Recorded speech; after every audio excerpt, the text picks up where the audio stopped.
The champagne glass shattered against the marble floor, and nobody even turned to look. That's when I knew I'd become invisible in my own son's life. I stood in the corner of the grand ballroom at the Riverside Hotel, watching David laugh with his new wife Alice, their faces glowing under crystal chandeliers that cost more than my monthly mortgage. The tumor in my neck throbbed, a constant reminder that time wasn't on my side anymore. 3 months since diagnosis. 6 months to live, maybe less, Dr. Patterson had said, with that practiced sympathy doctors reserve for terminal cases. "Excuse me, ma'am." A waiter brushed past me like I was furniture. "Ma'am." Not Mrs. Massey, mother of the groom. Just Mom. I'd spent $150,000 on this wedding, every penny of my retirement savings, the money I'd scraped together working double shifts at the textile factory for 30 years. My hands were still calloused from operating those machines, my back permanently curved from bending over fabric all day. But I'd done it for David. Everything had always been for David. The DJ's voice boomed across the room. "Ladies and gentlemen, the groom would like to say a few words." David stood up, adjusting his Armani tuxedo, another thing I'd paid for, and grabbed the microphone. At 28, he looked nothing like the boy I'd raised.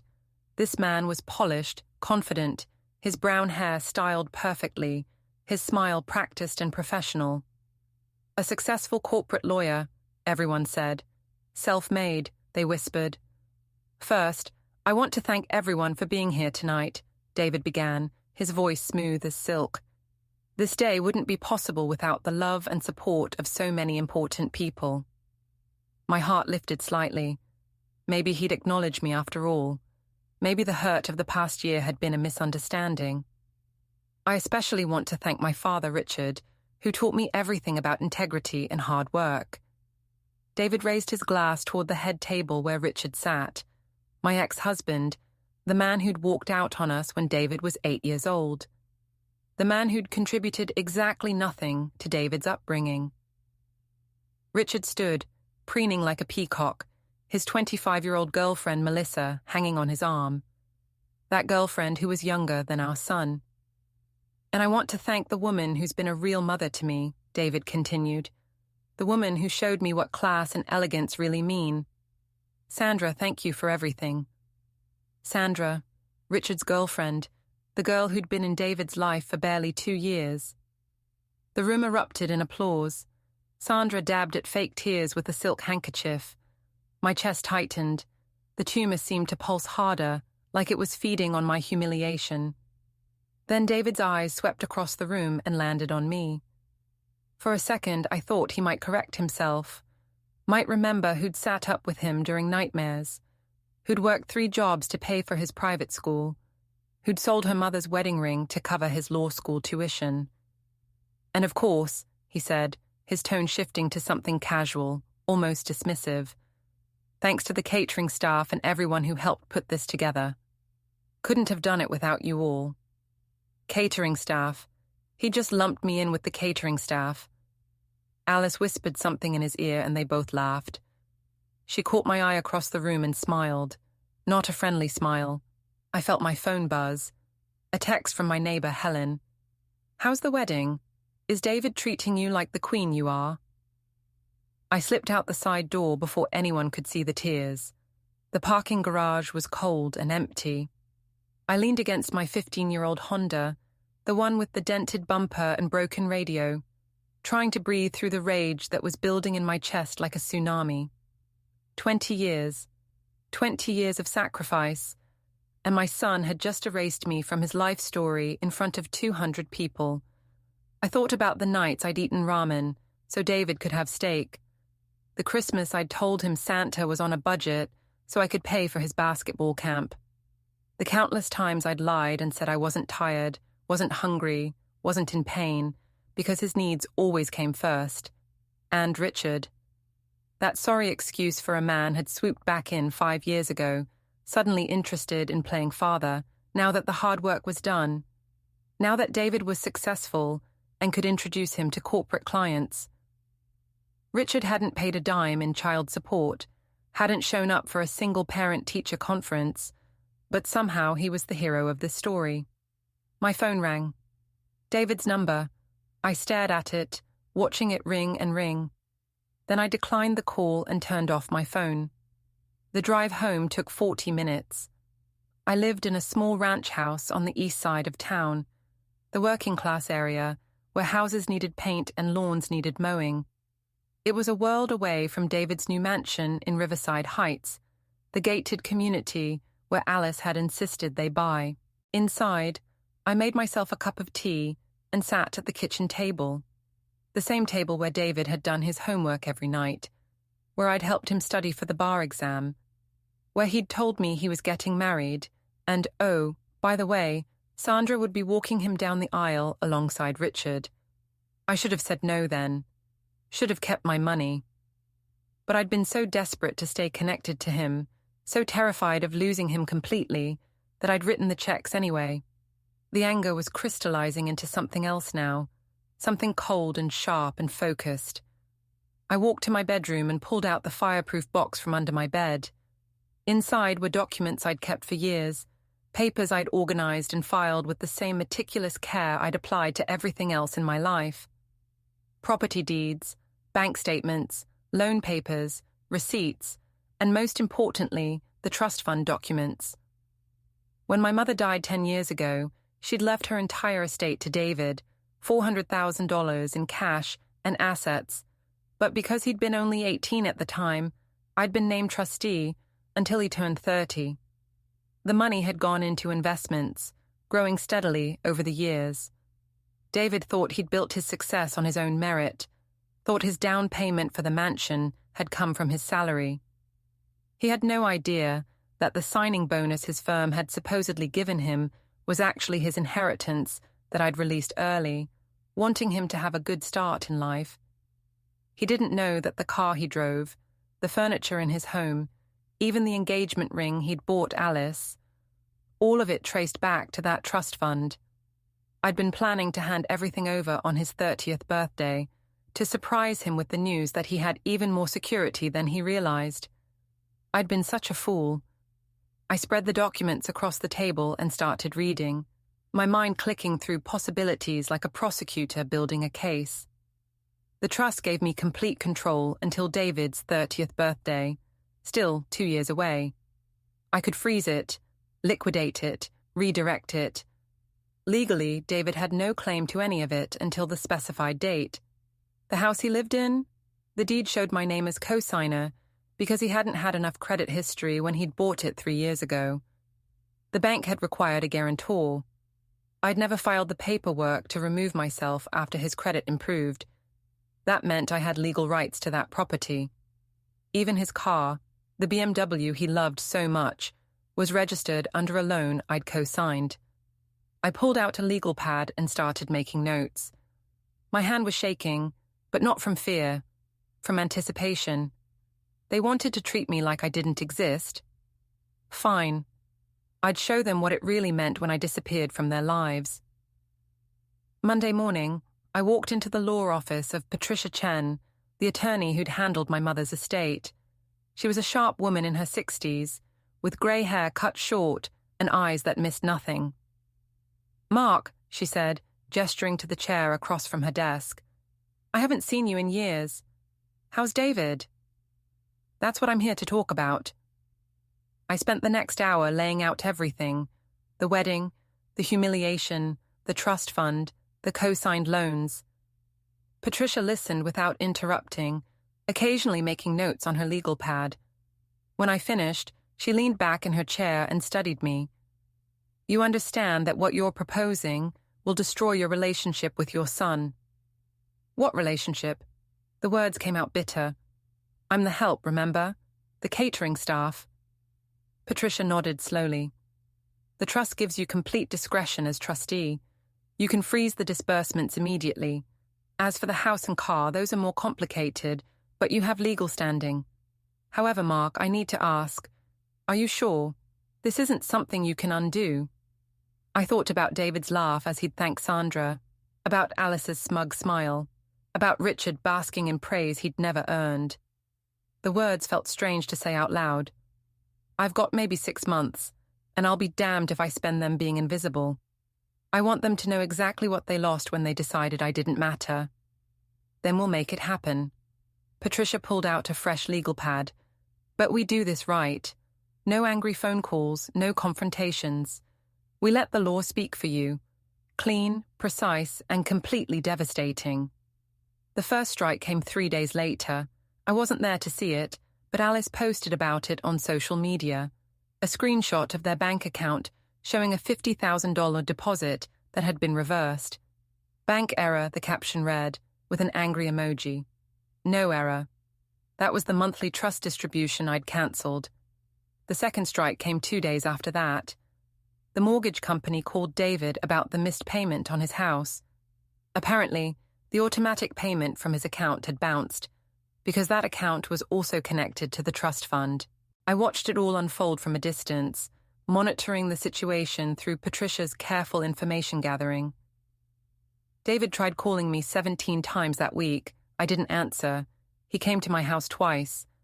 I didn't answer the door. Finally, he sent a text. "Mum, we need to talk. There's been some kind of financial mistake. Can you call me?" Mom, not catering staff. Interesting how quickly that changed when money was involved. I didn't respond. The third strike was the biggest. Patricia filed a motion in court to enforce my rights as co-signer on the house, citing David's failure to maintain the mortgage payments.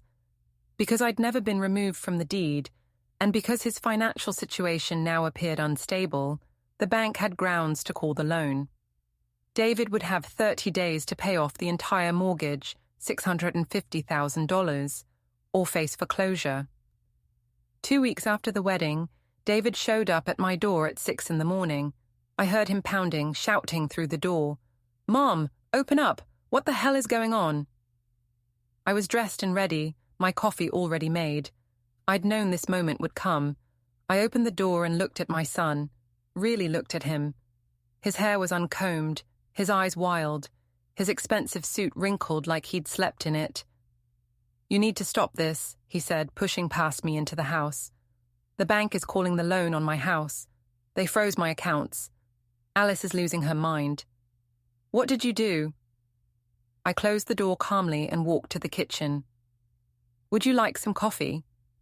"I don't want coffee, I want answers." I poured myself a cup and sat at the table. "I didn't do anything, David. I simply stopped doing things for you. There's a difference." "What are you talking about?" I sipped my coffee. "Did you know that every dollar you think you earned, every success you think you built yourself was funded by your grandmother's trust? The trust I controlled. The trust I've been distributing to you for 10 years. His face went pale. "That's not... I earned my position, my salary." "Your salary is good, about $120,000 a year, but your house cost $800,000. Your car was $75,000. Your wedding cost $150,000. Your furniture, your clothes, Alice's engagement ring, all of it came from somewhere. Did you ever wonder how you afforded it all on a junior lawyer's salary?" David sat down heavily on a chair. "You're lying." I pulled out the folder Patricia had prepared and slid it across the table. Bank statements, trust distributions, every payment matched to every purchase. You've been receiving $50,000 a month for the past 3 years. I released it early because I wanted you to have a good life. Because I loved you. Loved? He looked up sharply. Past tense? You called me catering staff, David, in front of everyone I know. You thanked Sandra, a girl who's been in your life for 2 years, for being your real mother, while I stood there wearing the same dress I wore to your high school graduation because I couldn't afford a new one. Because I gave you everything. His hands were shaking as he flipped through the documents. This can't be right. It's all right. Patricia Chen verified everything. And now it's over. No more distributions, no more bailouts. The trust will remain frozen until your 30th birthday, as originally intended. And the house, well, since I'm the co-signer and you've missed payments, I have the legal right to protect my interests. You're going to take my house? His voice cracked. Where am I supposed to live? The question hung in the air. I thought about all the times I'd asked myself the same thing, wondering if I'd have enough for rent after paying for David's needs. "I imagine you'll figure it out," I said. "You're self-made after all. Isn't that what you told everyone?" David left without another word, the folder clutched in his hands. I watched him drive away in his BMW, the BMW that would be repossessed in about a week when that loan also came due. My phone rang 10 minutes later.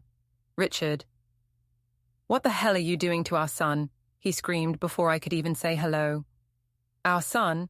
Interesting choice of words from a man who hasn't paid child support in 20 years. "You're destroying his life, his career, everything he's worked for." "No, Richard, I'm simply removing myself from the equation. Isn't that what you all wanted? For me to disappear? You're being petty and vindictive. This isn't about you." The laugh that came out of me was harsh. "You're right. It was never about me. That's exactly the problem. Tell me, did you contribute anything to that $150,000 wedding? Or were you too busy playing Father of the Year with your girlfriend?" Silence on the other end. "That's what I thought." I hung up. The next call came from Alice. I almost didn't answer, but curiosity got the better of me. "Mrs. Massey." Her voice was syrupy sweet, the tone she used when she wanted something. "I think there's been a terrible misunderstanding. David is absolutely devastated. He loves you so much, and I know the wedding was just... Things got confused. You know how it is with so many people and so much going on. Save it, Alice. I heard what I heard. I saw what I saw. But surely we can work this out. Family is so important. Maybe we could have lunch. Just us girls. I'm not interested in lunch, or in being family with someone who treats me like staff." Her voice hardened. "You're making a huge mistake. David is going to be a partner at his firm. We have connections. You're nobody, just some factory worker. You think you can destroy us? We'll bury you." There it was. The real Alice, the one I'd glimpsed behind all that fake charm. "Actually, Alice, I've already destroyed you. You just don't know it yet. Give it a few more days." I ended the call. The foreclosure notice was delivered on a Thursday. Patricia had warned me it was coming, had walked me through every step of the legal process. David had 30 days to pay the full loan amount or vacate the property. He couldn't pay it. His accounts were frozen, his trust fund inaccessible until his 30th birthday. The bank wasn't interested in payment plans or extensions, not with his financial situation in chaos. I drove past the house one afternoon, that massive mansion in Riverside Heights, with its manicured lawn and 3-car garage. A for sale sign stood in the yard, but I knew they wouldn't find a buyer in time, not with the foreclosure looming on the public record. My phone had stopped ringing. David had given up trying to reach me. Richard had sent one final text, calling me a monster, then nothing. Even Alice's social media had gone dark. No more photos of her perfect life, her perfect house, her perfect husband. I should have felt guilty, should have felt something other than this cold satisfaction. But every time doubt crept in, I remembered standing in that ballroom, invisible and erased, while they celebrated a life built on my sacrifice. The tumor in my neck was growing. I could feel it now, a constant pressure that made swallowing difficult. Dr. Patterson had called twice about starting treatment, but I'd ignored him. What was the point? 6 months with treatment, maybe 3 without. Either way, time was running out. I wanted to spend what remained watching my work unfold. The real devastation came in the details I'd forgotten about, or maybe hadn't fully understood the implications of. David's law firm had done a routine credit check for his upcoming partner review. The foreclosure, the repossessed car, the frozen accounts, all of it showed up on his report. The partnership was quietly withdrawn. No explanation given, just a short meeting with the managing partner and a suggestion that David might want to look for opportunities elsewhere. Alice left him 2 weeks after that. I heard about it through Helen, whose daughter worked at the country club where Alice lunched. Apparently, she'd moved back in with her parents and was already seeing someone new, a doctor, established, with no financial complications. David moved into a studio apartment on the south side, the kind of place I'd lived in when he was a baby, before I'd scraped together enough for the house. According to Helen's sources, he was working at a small firm now, doing basic contract review for a fraction of his former salary. Everything he'd built, the image, the lifestyle, the status, gone in less than a month. I knew I should feel something, victory maybe, or regret, but mostly I just felt tired. The knock came on a Tuesday evening, 3 months after the wedding. I was in the kitchen, forcing down soup that tasted like cardboard, when I heard it. Soft, tentative, not the angry pounding from before. I opened the door and found David standing there. He'd lost weight. His suit, a cheap one from a department store, hung loose on his frame. Dark circles shadowed his eyes. "Can I come in?" he asked quietly. I stepped aside. We sat at the kitchen table, the same table where this had all started with my documents and my anger. David's hands were folded in front of him, and he stared at them like he didn't recognize them. "I lost everything," he finally said. "The house, the car, the job, Alice, everything." "Yes. Did you plan all of this? From the beginning?" "No. I just stopped protecting you from the consequences of your choices." He laughed, a broken sound. "That's a hell of a distinction." "Is it? Tell me, David, when did you decide I was worthless? Was it gradual, or was there a specific moment when you looked at me and decided I was someone to be ashamed of?" He flinched. "I never thought you were worthless. You called me catering staff. I was nervous. Alice had been in my ear all week about how the wedding needed to look, how we needed to impress people. Her parents were there, all these partners from the firm, and I wanted everything to be perfect. So you erased me to make things perfect. I made a mistake." His voice cracked. "A huge, terrible mistake. And I've paid for it. Isn't that enough?" I looked at my son, this stranger wearing David's face, and felt something shift in my chest. Not forgiveness. Not yet. But maybe the first small crack in the wall I'd built. "Do you even remember," I asked, "4th grade, when you broke your arm falling off the monkey bars? I left work in the middle of my shift to take you to the hospital. They fired me for it. I was unemployed for 2 months. Mum, 7th grade, when you wanted to go on that field trip to Washington, D.C. It cost $800 we didn't have. I sold my mother's jewelry, the last things I had from her, so you could go. You came back with a snow globe from the gift shop and said it was the best trip ever." I remember. Do you? Because somewhere between that kid who bought me snow globes and the man who thanked Sandra at his wedding, I lost you. And I don't know if I can get you back. David's shoulders started shaking. "I'm so sorry. God, Mom, I'm so sorry. I was an idiot. Alice was in my head and Dad was back, and I wanted so badly to be someone they'd be proud of that I forgot who actually got me there. Your father." I shook my head. "He's not your father, David. A father shows up. A father sacrifices. A father doesn't waltz back in after 20 years and take credit for someone else's work." "I know that now." He wiped his eyes. "I know a lot of things now." We talked for 3 hours. David told me everything. How Alice had pushed him to cut ties with me, saying I was an embarrassment. How Richard had encouraged it, wanting David all to himself. How he'd gotten caught up in the lifestyle, the image, the desperate need to belong in a world that had never really accepted him. "They're gone now," he said. "Alice, Dad, all those people I thought were my friends. Turns out they liked the money, not me." That's usually how it works.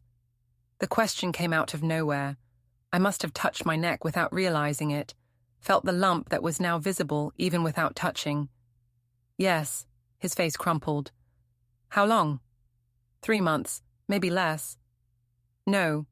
He stood up abruptly. "No, you need to see a doctor. There are treatments, clinical trials." "I've seen doctors. It's too late." "It's never too late. I'll find the best specialists. We'll figure something out." "With what money, David?" The question stopped him cold. You have nothing. I have nothing. The treatments cost hundreds of thousands of dollars, and even then, they'd only buy me a little time. He sat back down, defeated. This is my fault. If the stress... The tumor isn't your fault. The timing is just ironic. I reached across the table and took his hand. It was the first time I'd touched him in months. But David, I need you to understand something. What I did, taking away the money, the house, all of it, I'd do it again. Not because I wanted to hurt you, but because you needed to learn who you really are without all the props. I'm nobody without them. Just a mediocre lawyer in a cheap suit living in a dump.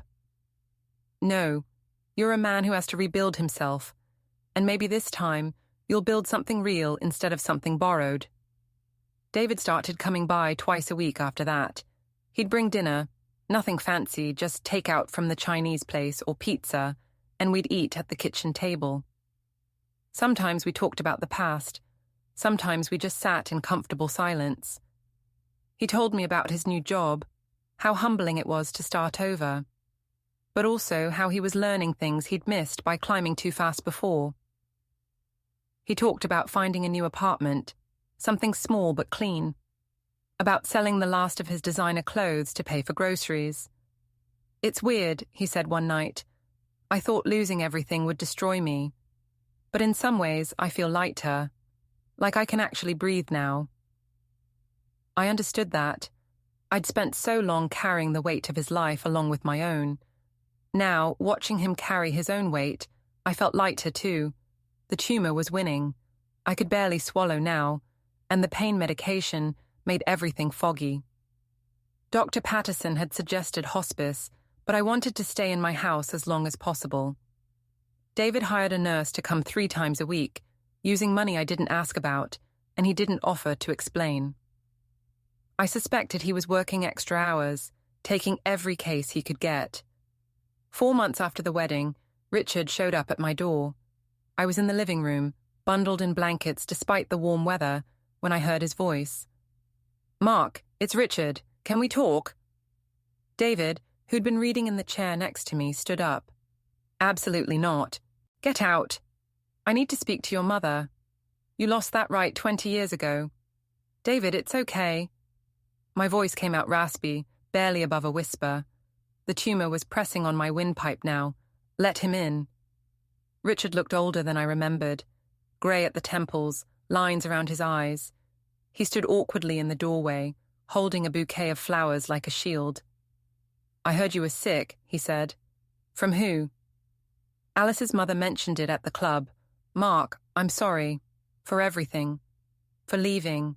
For coming back and making things worse. For... Stop. I held up a hand. You don't get to do this. You don't get to show up at the end and ask for forgiveness so you can feel better about yourself. I'm not asking for forgiveness. I'm sorry.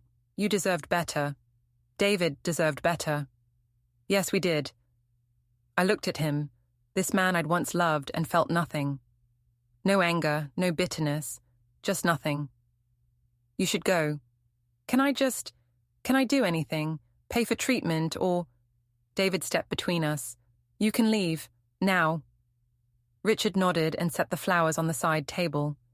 Take care of your mother, son. She's a remarkable woman. After he left, David threw the flowers in the trash. Helen came over one afternoon with news. She was bursting with it, practically vibrating as she sat next to my chair. You'll never guess what happened to Alice, she said, then didn't wait for me to guess. That doctor she was seeing, turns out he's married. His wife showed up at a restaurant where they were having dinner and threw a drink in Alice's face. Everyone at the country club is talking about it. I should have felt satisfaction, should have felt vindicated, but I just felt tired. That's unfortunate, I said. Helen looked disappointed by my reaction. I thought you'd be happy, after everything she did to you. I'm past caring what happens to Alice, or Richard, or any of them. What about David? She glanced toward the kitchen where David was making soup. Have you forgiven him? Had I? I thought about that question a lot lately. Forgiveness felt too simple. too clean. What David had done couldn't be erased, but we'd found something new in the wreckage, not the relationship we'd had before, but maybe something more honest. "I'm working on it," I said finally. The hospice nurse started coming daily. Her name was Jennifer, and she was kind without being pitying. She showed David how to manage my medication, how to keep me comfortable. "It won't be long now," she told him one day when she thought I was asleep. "A few weeks at most." David's response was quiet, choked. "I wasted so much time. You're here now. That's what matters." I wanted to tell him she was right, but the medication pulled me under before I could form the words. One afternoon, David brought a box into my room. Inside were photo albums I hadn't looked at in years. "Remember this?" He held up a picture of us at his high school graduation. I was wearing that same blue dress, beaming with pride, while David grinned in his cap and gown. "You worked a double shift to be there," he said. "Got off at 2 a.m, slept for 3 hours, then came to the ceremony. I remember thinking you looked so tired, but you smiled the whole time. I was happy. I took it for granted, all of it, every sacrifice, every struggle. I just assumed that's what mothers did. I never thought about what it cost you." We went through the albums together. Birthday parties at cheap restaurants, Christmas mornings with presents wrapped in newspaper because I couldn't afford wrapping paper, school plays and soccer games and debate tournaments, me in the audience every single time. "You were always there," David said, "always, and I repaid you by pretending you didn't exist. You were young and foolish. I was cruel, there's a difference." He closed the album and looked at me. "I can't fix what I did. I know that. But I need you to know, you are the best mother anyone could ask for. You are the best mother. Everything good in me came from you." Patricia came to visit on a Wednesday. She brought papers for me to sign, final arrangements, updating my will. "Everything goes to David," I told her. "The house, what's left in savings, all of it." She nodded, making notes. "And the trust fund? It's still got 2 years before he can access it. Release it now. He's learned what he needed to learn. Are you sure?" I looked at David, who was dozing in the chair beside my bed. His hair was getting too long, and he needed to shave, but he'd been here every day for the past month, barely leaving except for work. "I'm sure." After Patricia left, David woke up. "What was that about?" "Just paperwork. David, I need to tell you something." "What?" "The trust fund. It still has about $300,000 in it. When I'm gone, it's yours." His eyes widened. "Mum, no. After what I did." "After what you did, you lost everything and learned what really matters. You've spent the last 4 months taking care of me, putting your life on hold, being the son I raised you to be. That money was always meant for you. Use it to rebuild, but rebuild something real this time, something that matters." He was crying now, and so was I, though the tears burned my throat. "I don't deserve it." "Nobody deserves anything, David. We just do our best with what we're given, and you're doing your best now. That's enough." Helen and Jennifer helped David set up the hospital bed in the living room. I wanted to see outside, watch the world beyond these walls. The trees were turning gold and red. Autumn had always been my favorite season. David read to me in the evenings, sometimes from the newspaper, sometimes from books. Once, he read from his old law school textbooks, and I laughed at how seriously he took every word. "I was such a pretentious ass," he said. "You were passionate. There's a difference. I wish I could go back, do everything different." "You can't, but you can do better going forward." I took his hand. "Promise me something. Anything. Don't let this break you. Don't let guilt eat you alive. Learn from it, but don't let it define you." "How can I not? I destroyed our relationship." "No, you damaged it, but we rebuilt something new. That's what matters. We found our way back to each other." I squeezed his hand as hard as I could, which wasn't very hard anymore. "And David, When I'm gone, live well. Not the fake life you had before, but a real life. Find work that matters. Find love that's genuine. Build something you can be proud of. I'm proud of having you as my mother. That's enough. The end came on a Sunday morning. The sun was streaming through the windows, painting everything gold. David was holding my hand, and Helen was there too, and Jennifer the nurse. I'd made peace with it all, the anger, the hurt, the betrayal. It all seemed small now, viewed from this edge of things. What mattered was this. My son was here. He'd found his way back. We'd found each other. Mom? David's voice was shaking. I love you. I'm sorry I didn't say it enough before, but I love you so much. I wanted to tell him I loved him too, that I'd always loved him, that even in my anger, I'd never stop loving him. But the words wouldn't come. My throat was too damaged, the tumor too big. So I squeezed his hand instead. 3 short pulses. Our old signal from when he was little, when he'd squeeze my hand 3 times to say, I love you, and I'd squeeze back. David understood. His face crumpled and he squeezed back. 3 times. I love you. The pain was fading now, replaced by a strange lightness. I thought about my mother, wondered if she'd be waiting. I thought about all the years of struggle and sacrifice, and realized I wouldn't change any of it. Not really, because it had led to this. My son, here, finally understanding what mattered. I looked at David one last time, trying to memorize his face. My beautiful boy, no longer the arrogant man from the wedding, but not quite the child I'd raised either. Something in between. Something better. Something real. The light grew brighter, and I let myself drift toward it. My last thought was this. He'll be okay. I did my job. He'll be okay. I felt myself slipping, but there was something I needed David to understand. With tremendous effort, I pulled him closer, my voice barely a whisper. The papers. In the box. Under my bed. Each word was agony. Read them. David's face was wet with tears. Don't talk, Mom. Just rest. But I had to finish this. Had to make sure he knew. Everything was always yours. The house, the money, all of it. But you had to earn the right to appreciate it. You already told me about the trust. No, more. I forced the words out. Insurance policy, $500,000. Never told you. Couldn't let you think. Money solved everything. His eyes went wide. Mum, use it right. Build a life. That honors what we went through.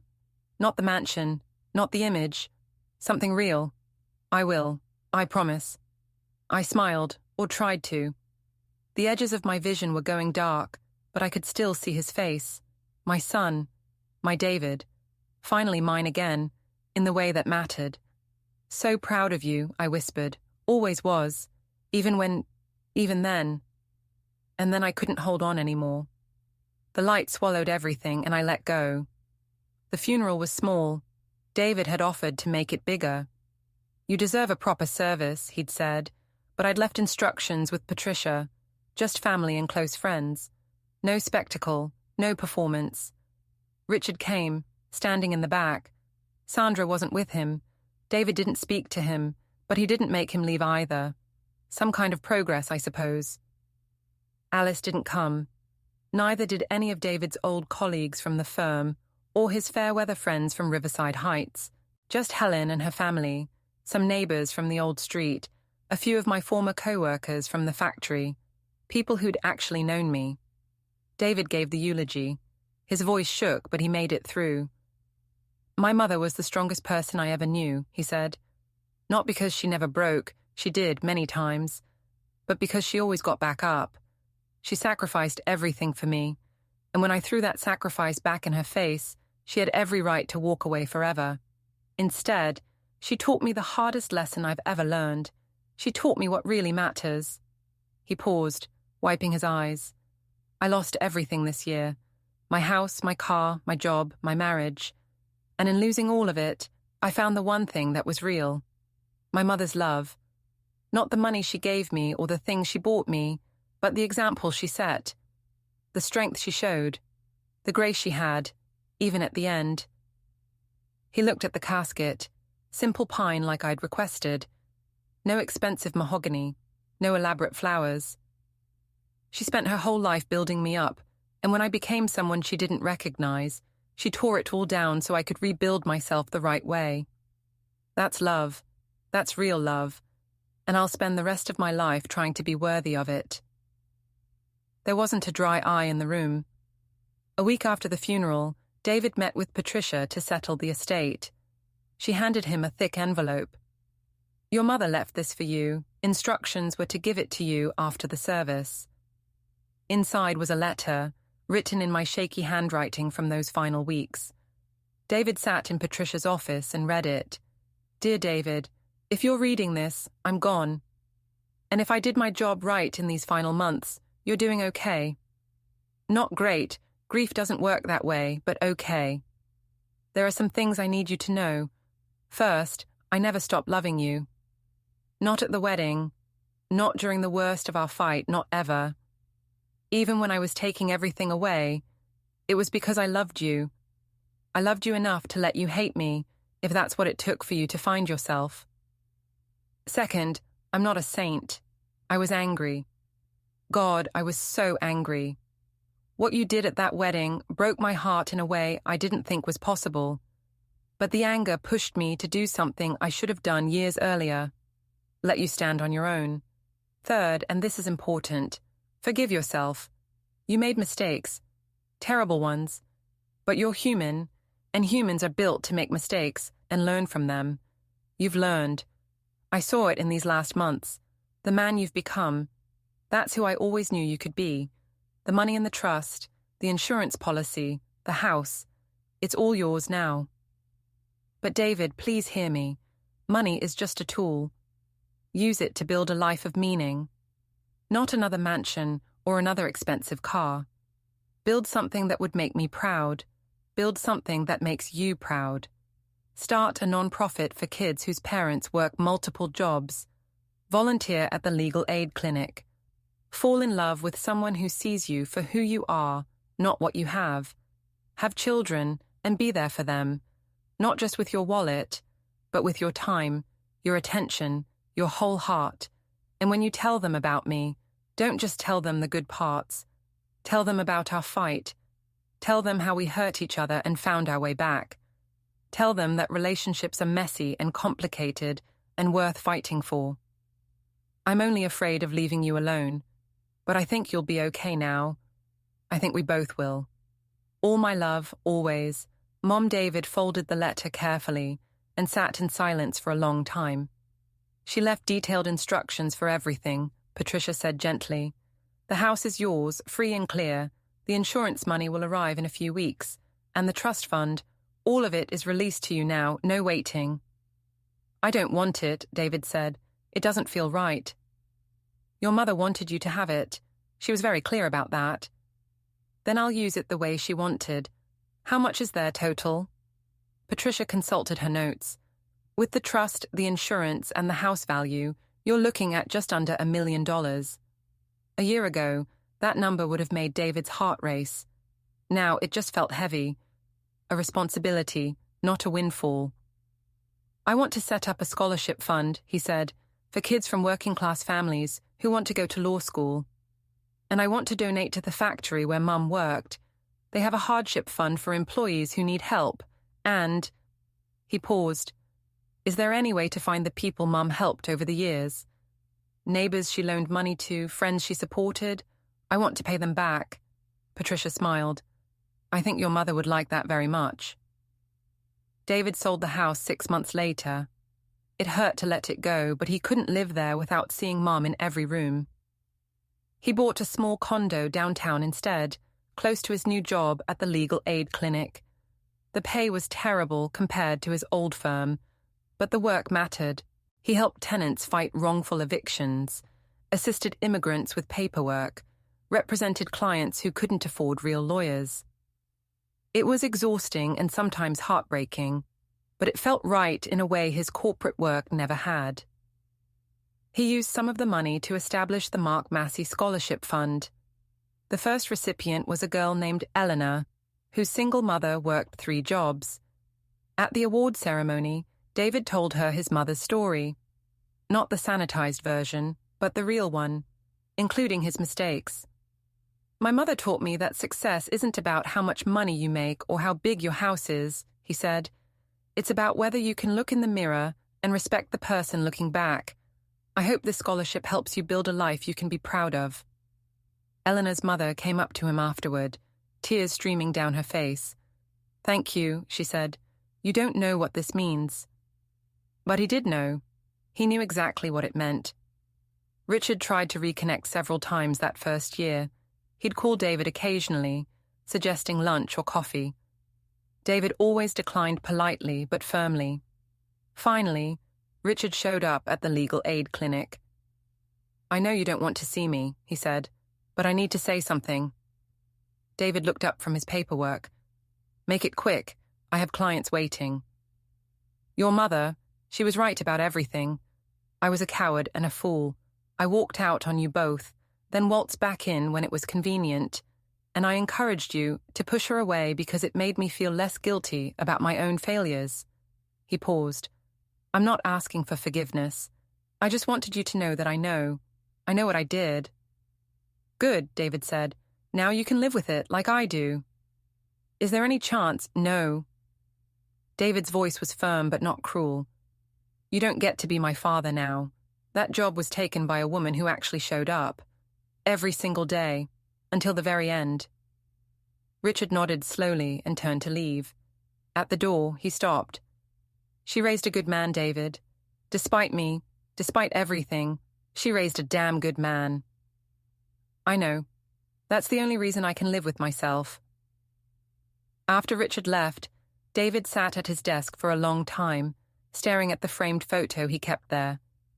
It was from his high school graduation.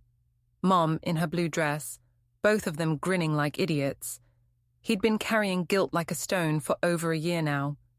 Not just guilt for what he'd done, but for all the years before that when he'd taken her for granted. Every moment he'd been too busy to call, every time he'd been embarrassed by her worn clothes or calloused hands, every lie he'd told himself about being self-made. But Mum's letter had said to forgive himself. She'd said he'd learned his lesson, so he decided to try. David visited her grave. It was a modest plot in the town cemetery with a simple headstone, Mark Massey Beloved Mother, 1975, 2025. She gave everything he'd wanted to write more, but nothing seemed adequate. How do you sum up a life of sacrifice in a few words? Helen was there, tending to the flowers she'd planted around the grave. She came every week, she'd told him. Your mother was my best friend for 30 years, she'd said. This is the least I can do. Thank you for being here for her, David said, especially at the end. She was there for me plenty of times, helped me when my husband died, loaned me money when things were tight, babysat my kids for free when I had to work nights. That's who Mark was. She showed up. David knelt by the grave and touched the headstone. Hi, Mom. It's been a year. I thought you'd want to know how things are going. Helen tactfully moved away to give him privacy. I'm still at the legal aid clinic, David continued. It's hard work, but good work. We helped keep 73 families in their homes this year. I think you'd like that. He paused. The scholarship fund gave out 5 awards. Elena made the dean's list her first semester. She reminds me of you, actually. Works harder than anyone else and never complains. The wind rustled through the trees overhead. I'm dating someone. Her name is Rebecca. She's a teacher at the elementary school near the clinic. You'd like her. She's kind and real, and she doesn't care that I drive a beat-up Honda or live in a small condo. She likes me for me, not for what I have. We're taking it slow, but it feels right. A bird landed on the headstone, chirped once, then flew away. I miss you every day. I see something funny and reach for my phone to text you before I remember. I'll eat something good and think about how you would have liked it. Every time I help someone at the clinic, I think about how you helped everyone your whole life. His voice broke. I'm sorry it took losing you to find myself. I'm sorry I wasted so much time being someone you didn't raise me to be, but I'm trying, Mom. Every day I'm trying to be the man you deserved as a son." He sat there for a long time, watching the afternoon shadows grow longer across the grass. Finally, he stood and squeezed the headstone 3 times. "I love you." He imagined he felt 3 squeezes back. Epilogue. 5 years later, David stood in front of a crowd at the community center. The Mark Massey Legal Aid Foundation was celebrating its 5th anniversary, and the room was packed with former clients, donors, and scholarship recipients. "My mother taught me that wealth isn't measured in dollars," David said. "It's measured in the lives you touch and the good you do. This foundation has helped over 2,000 families, funded 37 scholarships, and changed countless lives. But none of it would exist without the lesson she taught me." He paused, looking at the faces in the crowd. People from all walks of life, united by the help they'd received or given. "She taught me that being broken doesn't mean being destroyed. It means having the chance to rebuild yourself better. I was broken 5 years ago, broke financially, spiritually, morally. Everything I thought defined me was gone. And that's when I finally learned what actually mattered." Rebecca squeezed his hand from the front row. Beside her sat their daughter, 2-year-old Marky, named after the grandmother she'd never meet. "I can't undo the past. I can't take back the hurt I caused or the time I wasted. But I can honor my mother's memory by living the way she lived, showing up, helping others, and building something real. That's what this foundation does. That's what each of you does when you support it."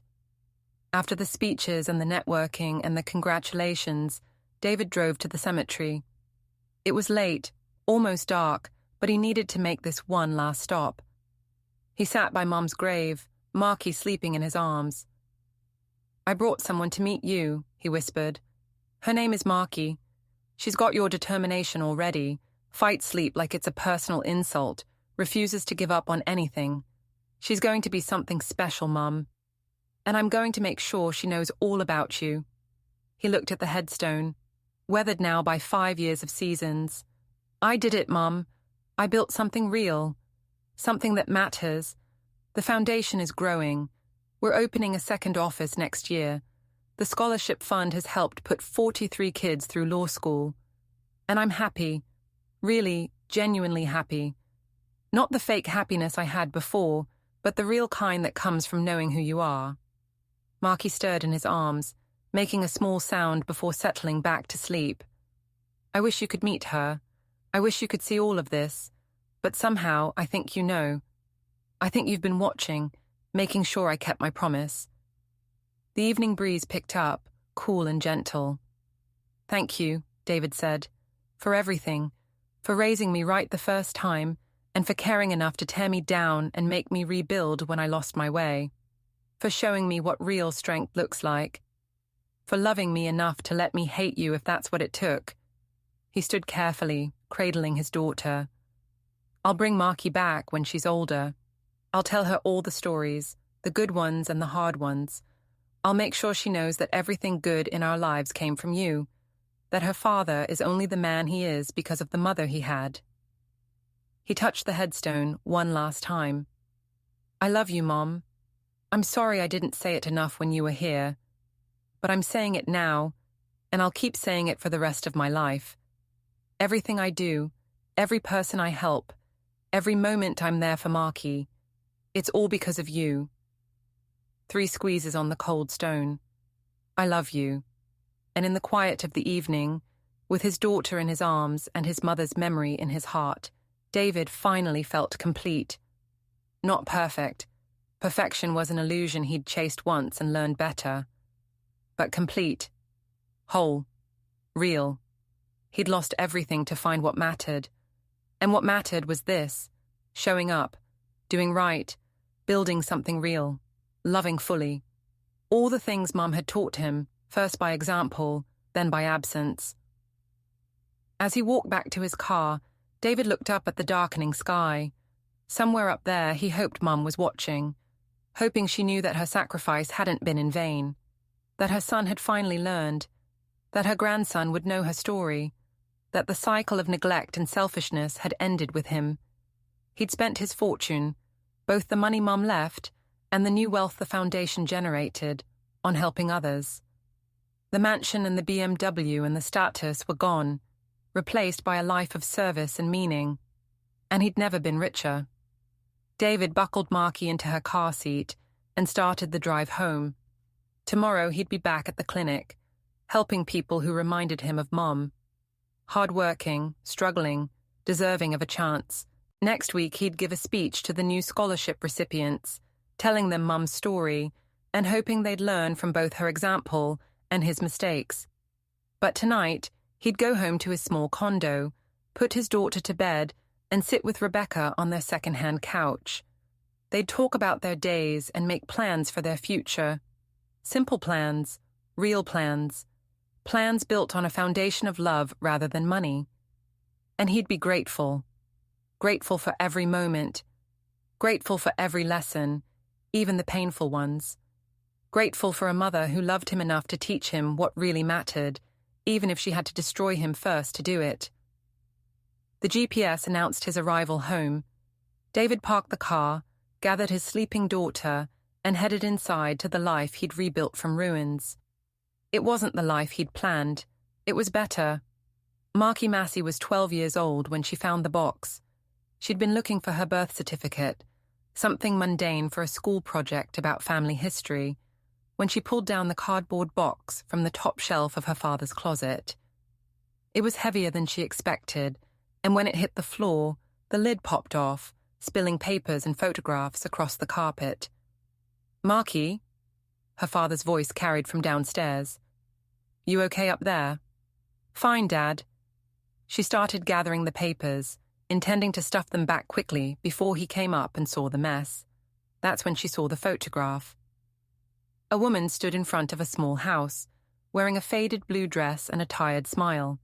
Her hands were rough and worn, but she held them with dignity. Something about her eyes, sharp, intelligent, knowing, made Marky pause. She flipped the photo over. Written in her father's handwriting, "Mom at my high school graduation." The strongest person I ever knew. Marky had heard stories about her grandmother, the woman she'd been named after, but they were always brief, always tinged with sadness that made her father's voice crack.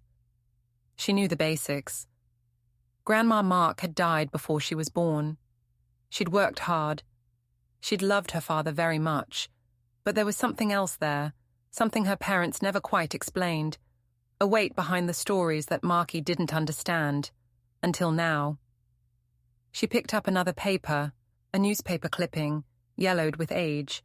The headline read, "Local Legal Aid Foundation celebrates 5th anniversary, honors founder's mother." Marky started reading. "Marky, dinner." Her mother's voice drifted up the stairs. She didn't move. She was surrounded by papers now, arranged in chronological order on the carpet. Bank statements, legal documents, letters written in shaky handwriting, a wedding program, eviction notices, news articles about the Mark Massey Scholarship Fund, and photographs, so many photographs. Her grandmother as a young woman, holding a baby, her father. Her grandmother at a factory, surrounded by machinery. Her grandmother looking thin and ill, a visible lump on her neck, still smiling at the camera. "Marky Elizabeth Massey, dinner is getting cold." Footsteps on the stairs. Her father appeared in the doorway, then stopped abruptly when he saw what she'd found. "Dad," Marky said quietly, holding up the newspaper clipping. "What happened? What really happened with Grandma Mark?" David's face went pale. He stood there for a long moment, then slowly sat down on the floor beside his daughter, his eyes taking in the spread of documents and photos. "I wondered when you'd be old enough to know the whole story," he said finally. "I just didn't think it would be today." "Tell me, please." He picked up the photo of his mother at his graduation, the same one Marky had found first. His thumb traced over the image gently. "Your grandmother was the best person I ever knew," he began, "and I was the worst son imaginable. At least for a while." They didn't make it to dinner that night. Rebecca came upstairs eventually, saw them sitting on the floor surrounded by papers, and quietly closed the door.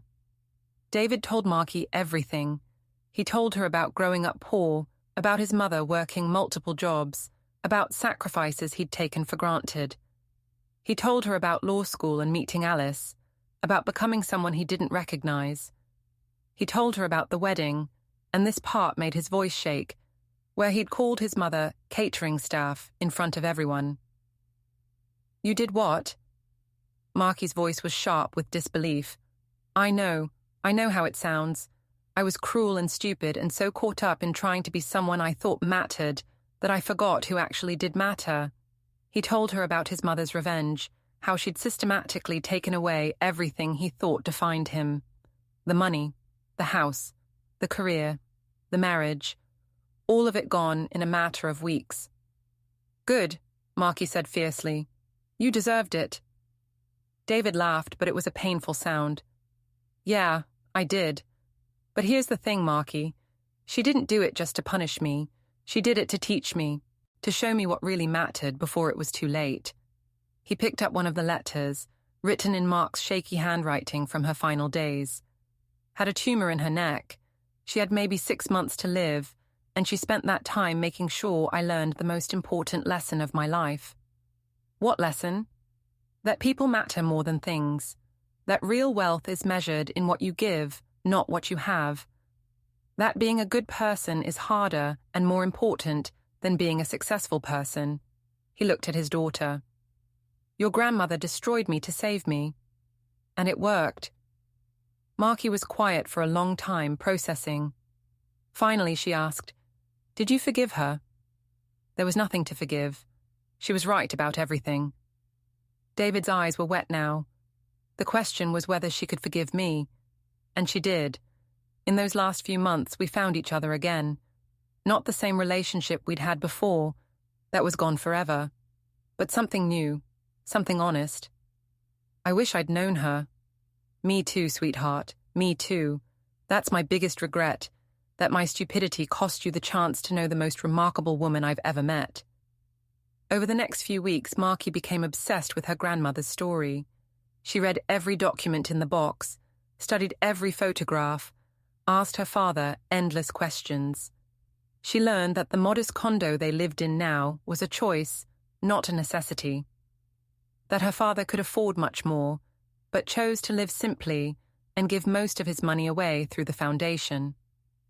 She learned that the weird old car her father drove, the Honda with 200,000 miles that her friends made fun of, was a deliberate reminder of where he'd come from and what mattered. "Does it help?" she asked him one night, talking to her like that. "I don't know if she hears me," David admitted, "but it helps me. It reminds me of my promises. It keeps me honest." Marky thought about this. Then she asked, "Can I come with you next time?"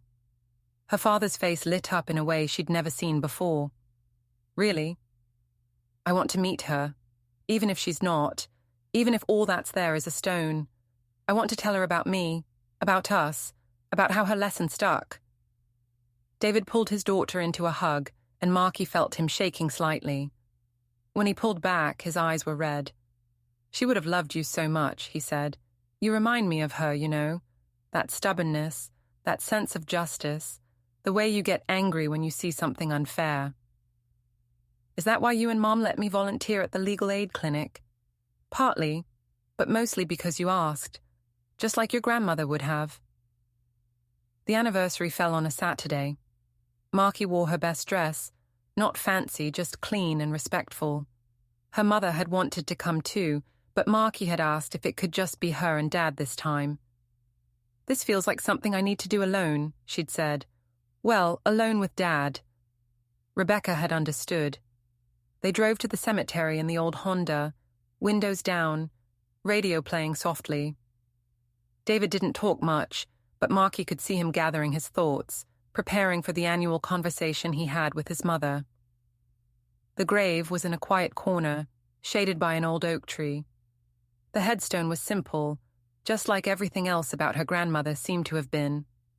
"Mark Massey beloved mother, 1975, 2025. She gave everything someone had left fresh flowers. Aunt Helen, David explained. She comes every week, has for 12 years now. Marky knelt by the stone, running her fingers over the engraved letters. Hi, Grandma. I'm Marky, your granddaughter. I guess you probably know that already, if you're watching somehow. David stood back, giving her space. Dad told me everything, about the wedding and the revenge and the forgiveness. I'm really mad at him for what he did to you, even though it was a long time ago. But I'm glad you taught him better, because the dad I know is pretty great, and I guess I have you to thank for that. A breeze rustled through the oak leaves. I'm 12 now. I go to Lincoln Middle School. I'm on the debate team. Dad says you would have liked that. I'm not great at it yet, but I'm learning. I volunteer at the legal aid clinic on Saturdays sometimes, helping file papers and stuff. Dad says I'm too young, but I told him you started working when you were young too, so he let me. She paused, trying to figure out what else to say. I have a good life, Grandma. We don't have a lot of fancy stuff, but we have enough. Dad works really hard helping people who need it. Mum teaches kids who don't always get fair treatment in other schools. They're both really good people, and they tell me that being good is more important than being rich or famous or any of that stuff. Marky touched the headstone gently. I wish I could have met you. I wish I could have heard your stories from you instead of from papers and photos. But I'm going to make sure other people know about you. I'm doing my family history project about you, about how you worked in a factory and raised Dad by yourself and never gave up even when things were really hard. She looked back at her father, who was wiping his eyes. Dad talks about you all the time. He says you were the strongest person he ever knew, and I believe him because he's pretty strong and he learned it from you. After Marky finished, David came forward and knelt beside his daughter. He did what he always did. 3 squeezes on the stone. I love you. Hi, Mom. It's been another year. His voice was steady now, practiced from 12 years of these conversations. Marky found the box. I probably should have shown it to her before now, but I was afraid. Afraid she'd think less of me when she knew what I did to you. I don't, Marky interjected. Think less of you, I mean. You made mistakes, but you fixed them. David smiled at her, then continued. The foundation served 847 families this year. The scholarship fund put 19 kids through law school. Every single one of them knows your story now. I make sure of that. They need to understand that their success isn't just theirs. It's built on the sacrifices of people like you. He pulled out a folded paper from his pocket. I got a letter last week from Elena. Remember, the first scholarship recipient? She made partner at a civil rights firm in Chicago. She wrote to thank you, said that knowing your story kept her going when law school got hard. When she wanted to quit, she'd think about you working those factory shifts and tell herself she could handle one more exam. Marky watched her father talk to the stone like it was the most natural thing in the world. And maybe it was. Maybe talking to the people we've lost is how we keep them alive. Marky's growing up to be remarkable, David continued.